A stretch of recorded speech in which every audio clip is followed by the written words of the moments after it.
find it in documents in 40 years' time or 50 years, whatever the figure is, 50 years' time. It'll all come out, but I'll be long in my grave at that time. But I can assure you that they did set up the Provisional IRA. 12 weeks prior to a high-ranking member of the Civil Rights Association, Samuel Dowling, being caught in possession of a gelignite bomb.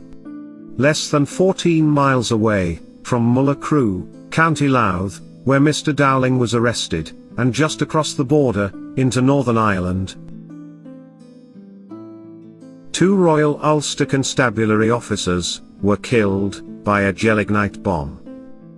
This bomb was planted by the Provisional IRA. The young officers were the first Royal Ulster Constabulary officers to be killed by Republicans during the Troubles, and the first security forces to be killed in South Armagh. Dawn brought Army explosives experts to the scene, and they quickly established that the blast came from a massive 15-pound charge of gelignite wired to go off when the interior light of the car went on. It wasn't until first light that the full impact of the blast became apparent. What was left was hardly recognizable as a car.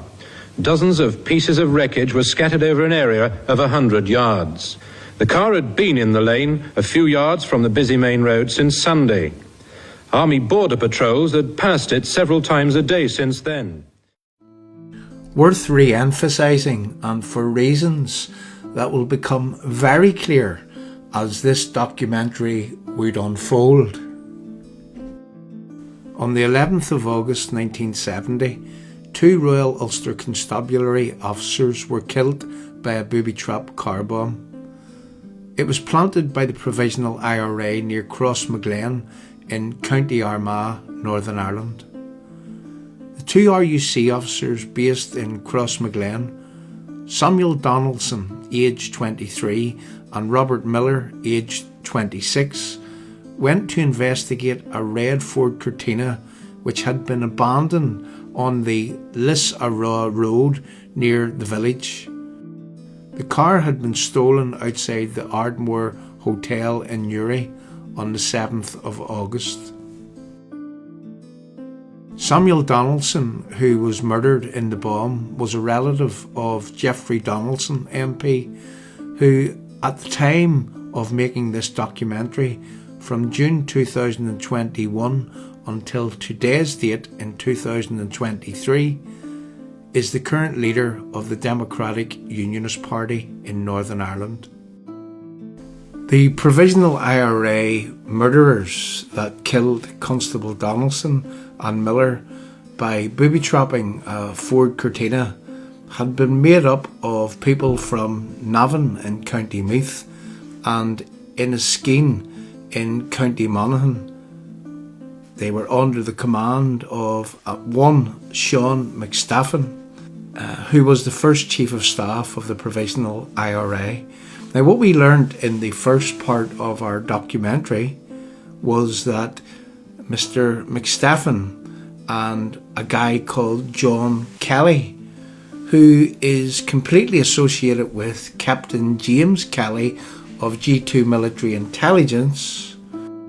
It was Sean McStaffin and John Kelly who originally set up the Provisional IRA in its embryonic form as early as 1968 going forward. Now, this is where things get really interesting. Sean McStaffin, who was involved in the murders of Mr. Donaldson and also Mr. Miller. Sean McStaffin was also working with the Irish state, was associated with John Kelly, who was inextricably linked to Captain James Kelly, to Colonel Michael Heffron, to Charles Hockey, to Neil Blaney, to the Defence Minister of the Irish Republic. That would be one James Gibbons. Now, whenever a Defence Minister is involved in operations across the border in Northern Ireland, is that legal? Is that an act of war? Is that fighting a war by proxy? Is that participating in the murder of citizens of another country? Is that Irish state-sponsored terrorism?